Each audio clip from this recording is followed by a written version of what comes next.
The way we lead impacts the way people live. This world needs truly human leadership. People want to be productive. They do want to be productive. And they feel good at the end of the day if they go home and they solved a problem. You know, I solved a problem why we kept getting these defective parts. You know, I found something that got to the bottom of it. And if you do the flip side of it, you know, we have a crisis where people don't have purpose in their work. And they go home, they just do what they're told, and they do things which they know are kind of dumb, but that's just the way it is, and that's what the boss said, the way the boss said to do it. So we have people very unfulfilled and very unhappy from not having that opportunity to share their gifts. I'm Brent Stewart, your host. Thanks for listening. This podcast is an outreach of Barry-Wehmiller. You can find us on Facebook, LinkedIn, Instagram, and Threads at Barry-Wehmiller, and find our podcast articles and videos at trulyhumanleadership.com. You might recognize Jacob Stoller's name from an earlier podcast where we talked about his last book, The Lean CEO. A number of years later, Jacob has a new book out called Productivity Reimagined, Shattering Performance Myths to Achieve Sustainable Growth. You can find out more about Jacob's book at jacobstoller.com. That's Stoller. Jacob and I had a fascinating conversation about the evolution of his thinking between the writing of The Lean CEO and now. And it coalesced around the idea of productivity. Mainly, are we viewing the idea of productivity through the correct lens?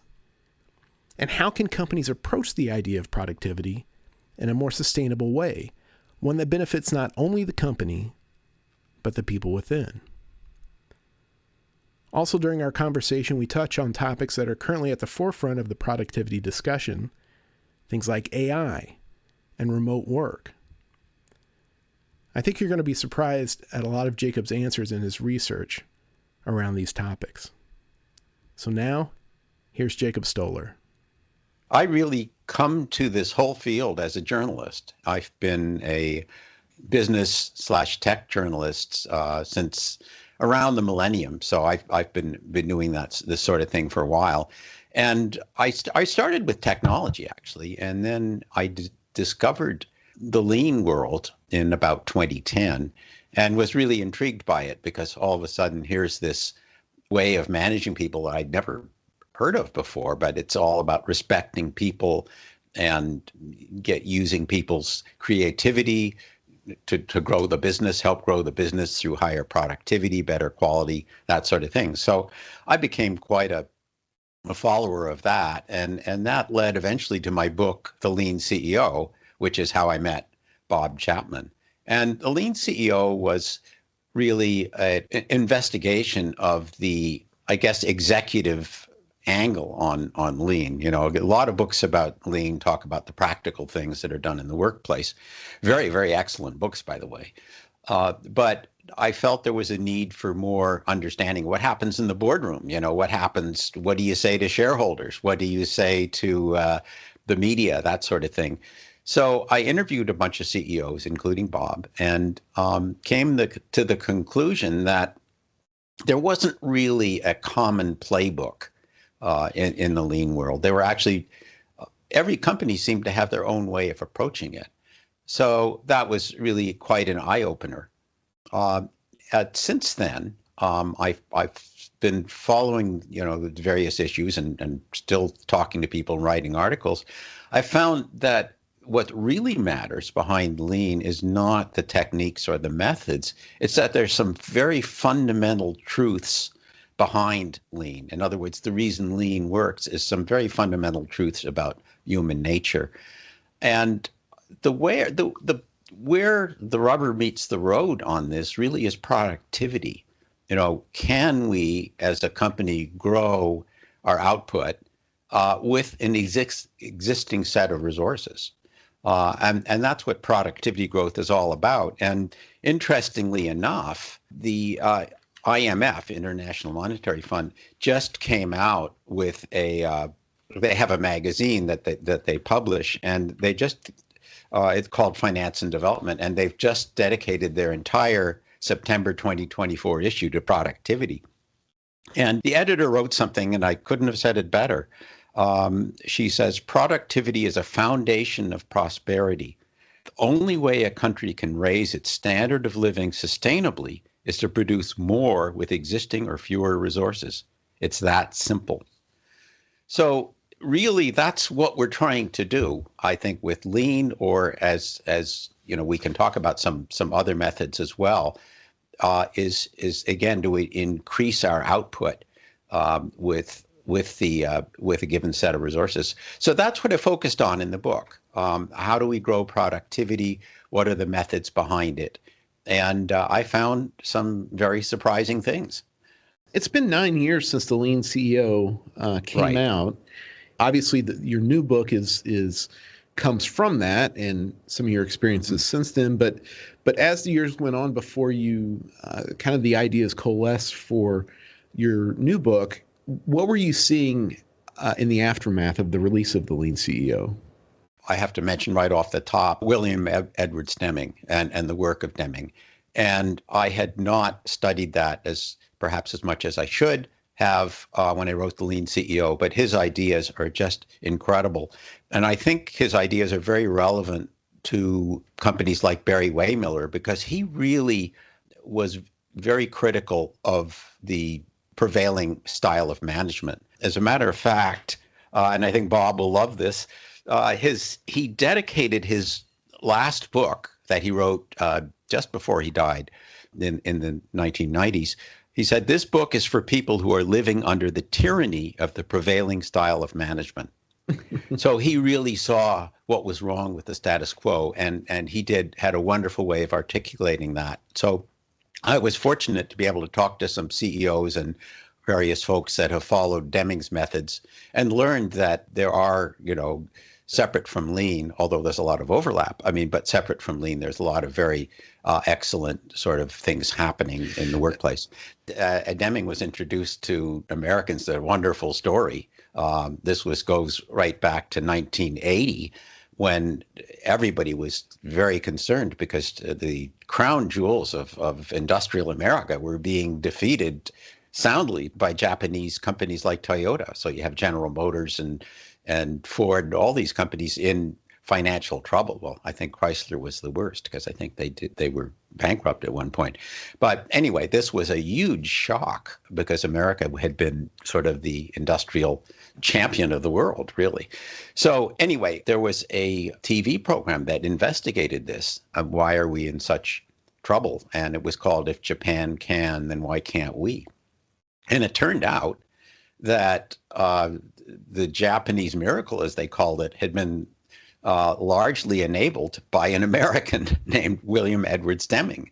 And he had gone there as a statistician, but turned out to be much more than that. He understood management, he understood process, and he had helped the Japanese develop their systems, which enabled them to be enormously productive. This was productivity. You've got Japanese car manufacturing outproducing American companies by a ratio of 2 to 1. So they were very, very successful based on productivity. And Deming's methods continued to influence Americans. He consulted with a number of companies and stuff like that, but it never really took off the way he'd hoped it would. But the ideas are still there, and they are still enormously effective. So that was one part, I think, was what I saw was the ideas of Deming and how powerful they are. But I also learned that there's a lot of what I used to call lean-like thinking in companies that know nothing about lean. One of them is an environmental company that does sustainability projects. And what they do is they don't look at sustainability problems through the traditional sort of organizational chart type logic, right? Like they don't look at different departments and say, well, let's fix this, let's fix that.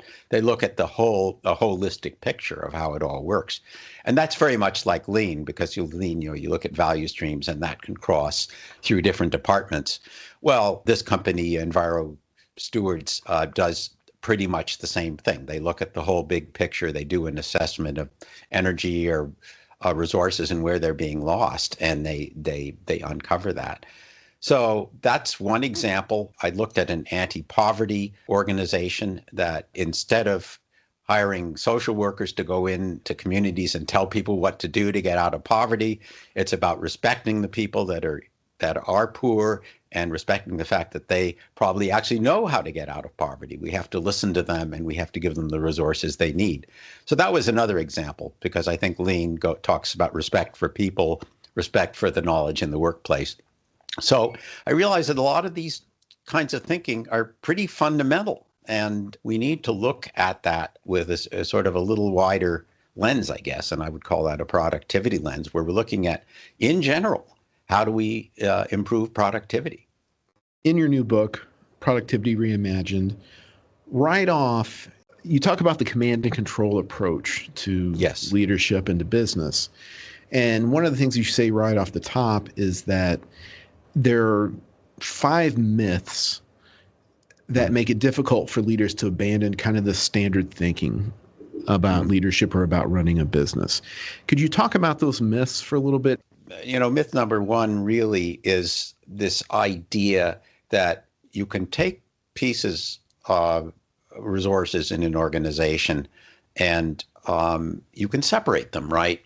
So that if the success of this department, if every department follows a set of metrics and they're successful, then the whole will equal the sum of the parts, right? You put it all together and you'll have a successful company. And it actually doesn't work out that way.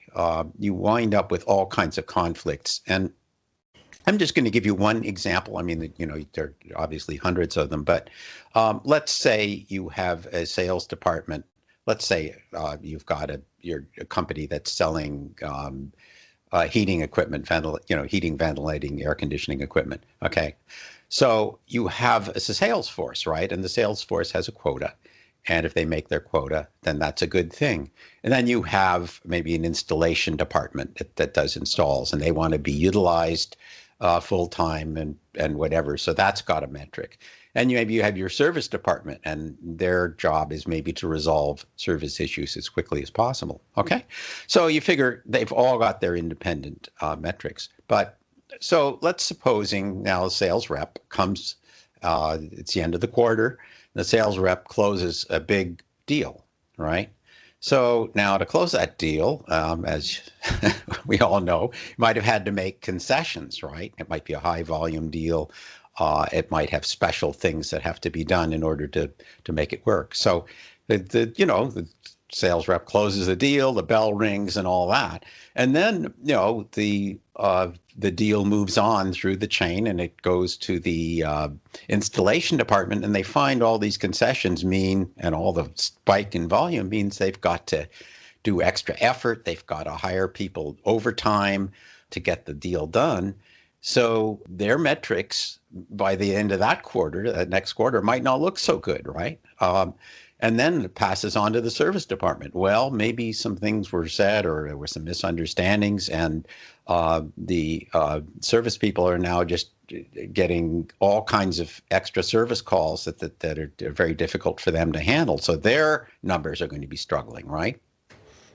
So that's fairly typical. You get organizations where people and departments pursue their own metrics, but then that damages the other, what's going on in the other, in other departments. So that's really what, I call the myth of segmented success. The idea that if each department succeeds, then the whole company's going to succeed. And that's actually not necessarily the case. There's a couple of these myths that I think are pretty interesting. But the myth of tech omnipotence, that's a really interesting issue right now because of the way AI is being championed as the solution to all the world's problems. Could you talk about that a little bit, this myth of tech omnipotence? Because I know that AI is part of what you talk about there. Yeah. Okay. Well, again, if we circle back in history, I mean, I think there was this period when technology was making, there were huge gains in productivity with mass production, right, going from the 1920s, 30s, 40s, 50s, and stuff like that. But really what happened is that kind of leveled off. You had uh, and those gains were sort of, I mean, were already realized, and so people are kind of hoping, can we have a return to that, and there's all kinds of hopes that the latest technology will bring that back. But so far that hasn't panned out, and especially between the crash of 2008, the investments in technology have not really turned into improvements in productivity. And part of the problem here is that we're dealing with a different world than we were way back in the early 1900s. We're dealing with a world where manufacturers, for example, are more called upon to do low volume, high mix type scenarios, right? So there's a need for a whole lot more agility. And it's very hard to get agility with machines. You set them up and, they run well at high speeds and volume. But if you have to constantly make change, technology gets very inefficient. So what we're seeing with robotics now, for example, is that rather than having these massive, totally automated lines, we're seeing collaborative robots. And that's the fastest growing area right now, where robots work side by side with human beings. So you get the ingenuity and the flexibility of people, and then you get robotics perhaps doing some of the more dangerous repetitive work. So you've got your welding, and maybe something, it's a huge piece of equipment or something that you're welding, and maybe it involves getting up on a scaffold. So you get the robot to do that. And now you can train a collaborative robot just by basically holding the tool that it's using and running it through a weld or whatever that is. So, the collaborative side of this is very powerful, but it's not about replacing workers. That doesn't happen. There's still a shortage of labor. It's about making people more productive. But I think often the ROI that people are hoping for with automation is, I want to fire workers. I want to fire workers. And that's not panned out so far.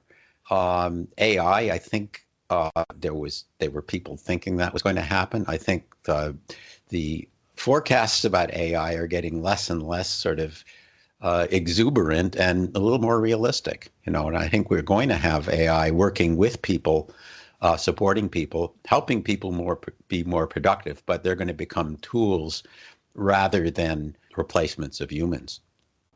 Let's talk a little bit about the myth of the bottom line. What do you mean by that? People tend to think that if they look at the financials, they know everything they need to know about how productive a company is being.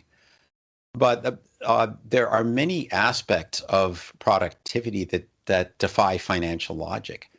And one of them, actually, Deming expressed this very well, and they call this now the Deming chain reaction.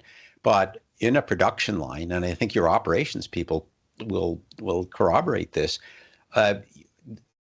improvements happen together. For example, if you invest in quality, if you improve quality on a production line, that will, by improving your process, that will automatically make that it will solve safety problems, and ultimately it'll reduce costs, because then you don't have the rework, you don't have the customer service problems and all that kind of thing. So that's a known fact within the process logic of production. But people on the financial side don't see that, because these are non-financial metrics. So what the financial people see is just inputs. They see everything having a cost. Labor, well, that's a cost. Materials, well, that's a cost. Well, facilities, that's a cost. All the costs. But what they don't see is that it's improving those processes and improving all those assets that we invest in, improving what we can get out of them. That's really going to generate sustainable productivity growth over the long term. So, the finances don't show a lot of things. They don't show culture either, and the advantages of a productive culture and how people working together and excited about their work, how they can produce long-term financial prosperity. So that's kind of the myth of the bottom line right there, is that you don't see a lot of the advantages, productivity advantages that you get from an engaged workforce. One of the other myths, the top-down knowledge myth, as you call it, that's something that's also very near to Barry-Wehmiller's heart, because it's one of the ways that we've integrated lean and continuous improvement into our processes by listening to our people. Could you talk a little bit more about this top-down knowledge myth?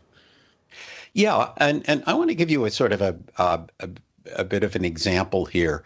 One of the problems with workplaces is that there are lots of problems, and managers and consultants sometimes would like to think that these are great big problems that show up on a management report, right? Okay, we're going to do an omnibus project and we're going to fix all our quality problems.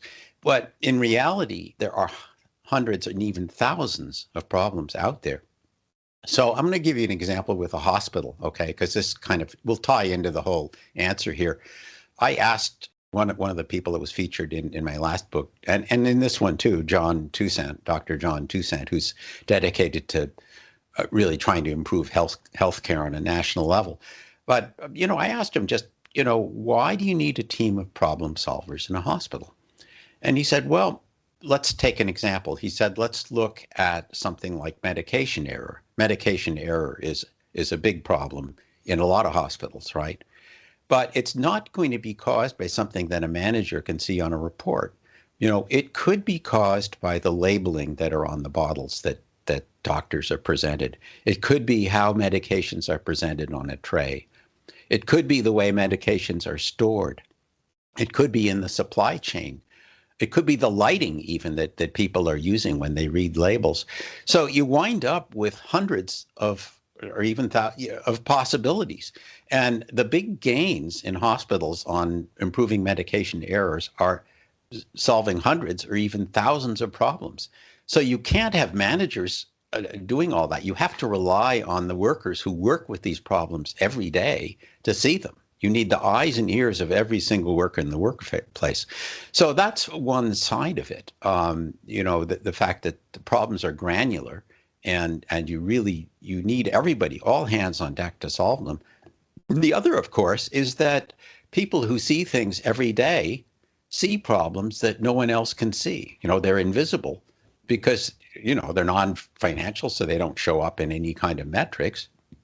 You need people that work every day with processes and who are also empowered to open their eyes and to look for problems and to understand that if I see a problem, I'm not being a bad person by bringing it up. I'm doing my job. So yeah, maybe that's a long-winded answer, Brent, but I think we need people out there to see what they see in the workplace.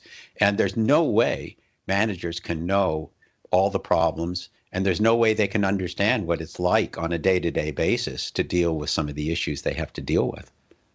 And that's it's kind of a virtuous cycle too when you think about it. When people are listened to, and this is the perspective we take, when our people feel listened to, they feel seen, and that adds to their job fulfillment and adds to them wanting to be more productive. It's that kind of circle too. It benefits the company for them to share their experience of what could be better, what's maybe not going right or could be better. But also it is part of their daily fulfillment in their roles. Yeah, it makes everything absolutely. better. Absolutely. And it's really a win-win because people want to be productive. They do want to be productive. And they feel good at the end of the day if they go home and they solved a problem. I solved a problem of why we kept getting these defective parts. I found something that got to the bottom of it. And if you do the flip side of it, we have a crisis where people don't have purpose in their work, and they go home, they just do what they're told, and they do things which they know are kind of dumb, but that's just the way it is, and that's what the boss said, the way the boss said to do it. So we have people very unfulfilled and very unhappy from not having that opportunity to share their gifts. And I think that's what Bob has been so strong about talking about. We actually get a reference in the book when you're talking about the myth of sticks and carrots. So Right. let's talk about that for a second and why you chose Barry-Wehmiller to be kind of a case study in there. Well, I could have put Barry-Wehmiller, let me just say, I could have put them in other chapters as well. It's more for illustration. So let's say I know that Barry-Wehmiller would have fit very nicely in the top-down knowledge myth chapter, or any of the others for that matter. But you got to be fair. You got to give everybody a little bit. I interviewed a lot of people, so you've got to make it reader friendly. But anyway, it was really that the idea that Bob is so, and you guys have done such a good job with truly human leadership of recognizing that people aren't motivated just by money, but they are intrinsically motivated to do good work, and that produces fulfillment. So you guys have worked very hard on that. You focused on that, and it's a perfect match, I guess, the experience and what you've done, and the whole idea that workplace motivation really is based on fulfillment, on achievement, on teamwork. I think teamwork's important too. And you certainly have emphasized that. As Mary Rudder said, it's the person on your left and the person on your right. That really defines the workplace in a lot of ways. So yeah, just treatment of people, the fact that there's a crisis, I think, because people don't have that fulfillment in their work, I think, and Bob did express that. So that also fit well because of that. You had a realization of these myths that are keeping people from moving beyond. So talk to us a little bit about the structure of the book, where you give people the reasoning or help them have the ability to move beyond those myths. Talk a little bit about how the book is structured for that. Well, it is really a sort of a 4-part thing here. I talked about the whole productivity crisis in part 1, and also an introduction to the toolkit. And it's not limited to lean tools. I also talked about some of the Deming approaches, which are very compelling. The second part of the book, I talked about the myths, and though there are 5 of them, that there was as we talked about, the myth of segmented success, where you think you can move, every part that's successful contributes, and if all the parts are successful, the whole equals the sum of the parts. I looked at the myth of the bottom line, this idea that financials tell you everything you need to know. Top-down knowledge myth, as we talked about, the myth of sticks and carrots, and then finally about technology, omnipotence about technology. So I went through all those, just giving stories about how companies had dealt with those. I thought to just illustrate the meaning of them in the context of real working companies, and got some wonderful examples, of course. And then part 3, I looked at how people are countering these same myths to just make a better world. So we looked at environmental, we looked at healthcare, we looked at anti-poverty initiatives, and finally we looked at people who have disabilities, or what are called disabilities in the workplace, and how we can have inclusive workplaces. And finally, the idea of joy at work. People should enjoy their work. That's where fulfillment is, and looked at a company doing that. That's a CEO named Rich Sheridan, and I think you folks have been connected with him. He's a good friend of ours. Good. Yeah. Well, there you go. And that company, by the way, is Menlo Innovations in the software world, which is very different than what you do. But again, we focused on how these companies are making a better world. And then finally, I looked at that. The last chapter looked about just steps for moving forward, and how companies can move forward with continuous improvement. And interestingly enough, what part of my growth since the first book was the importance of really laying out the purpose and establishing trust before you start to teach methods and things like that. One thing that you mentioned there, an industry that you took a deep dive into was the healthcare industry. Man, they've had, especially since 2020, there's been a lot of challenges there, especially in leadership, especially in retention. Talk Yeah. about what you found in the healthcare industry. Of course, many, many problems. Healthcare has actually been pursuing these problems for a long, long time. Even way back early in the lean days, there were people following Deming, so they've had a head start. What I found is that in one of the studies I have in there is safety is so important. And I'm not just talking about physical safety, which certainly is a reality in healthcare, unfortunately, but also personal psychological safety. And this was the case study I looked at. That's Salem Health in Oregon. But they took a long journey into establishing safety and employee safety and working very, very hard on that before they undertook any lean.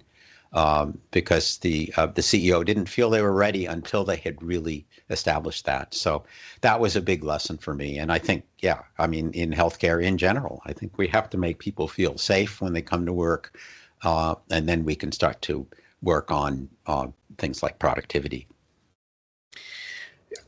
The COVID-19 pandemic in 2020 and beyond really has changed things in so many ways. There's so many advances that came out of that. There's so many things about the way that we work that have changed. One of those things was remote work. Many companies, people were completely remote for a long period of time. And there's been a lot of debate about remote work and its effect on productivity since then. Could you talk a little bit about that? I just wrote an article on this, and it was very interesting because I went back to one of the consultants that helped me with the book, Kelly Allen. And he said, when you look at productivity of remote versus in the office, he said, you're asking the wrong question. He said, productivity is determined by how successful you are at building collaborative teamwork.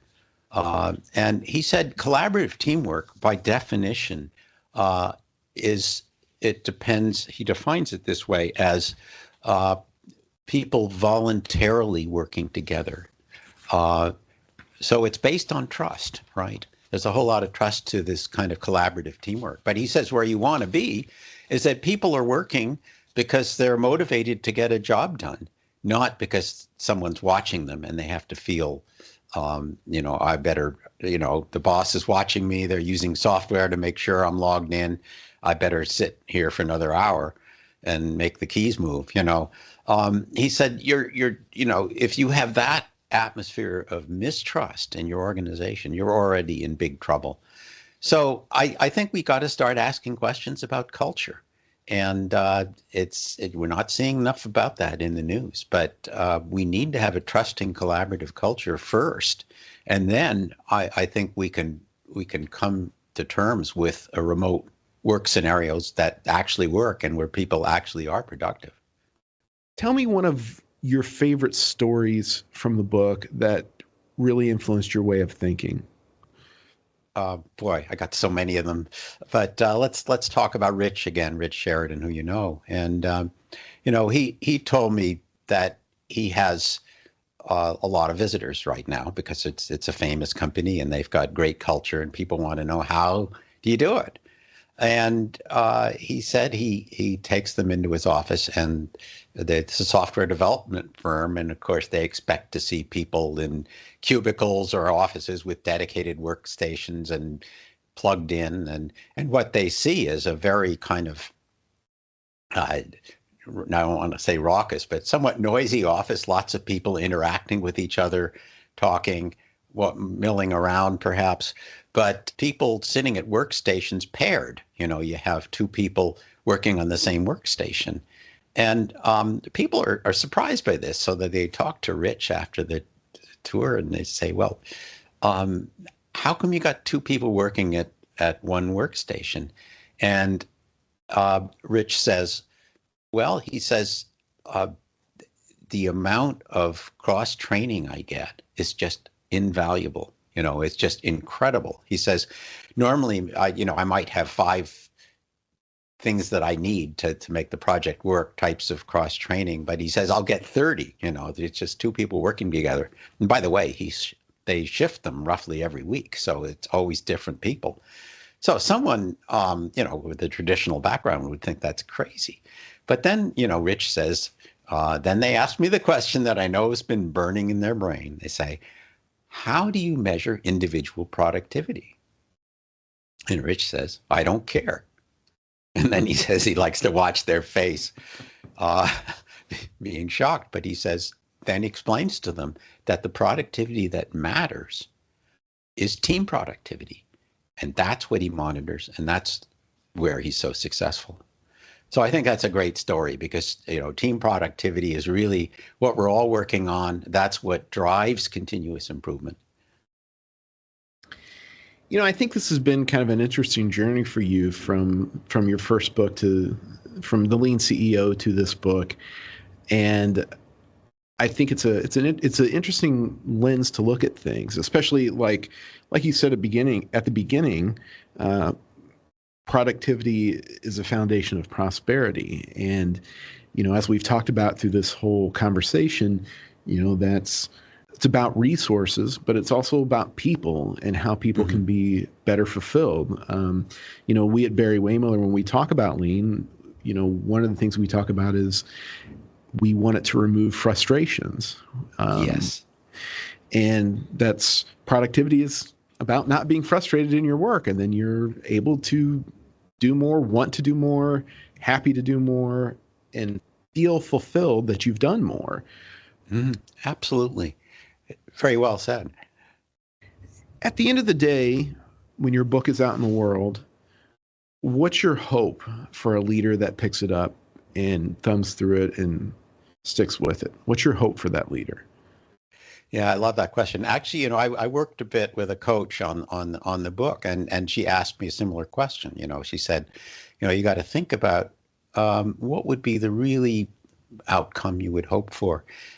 This is going to maybe sound a little crazy from a business writer, but I would love to see it where some little girl maybe went home from school and she's happier at home because her parents aren't arguing.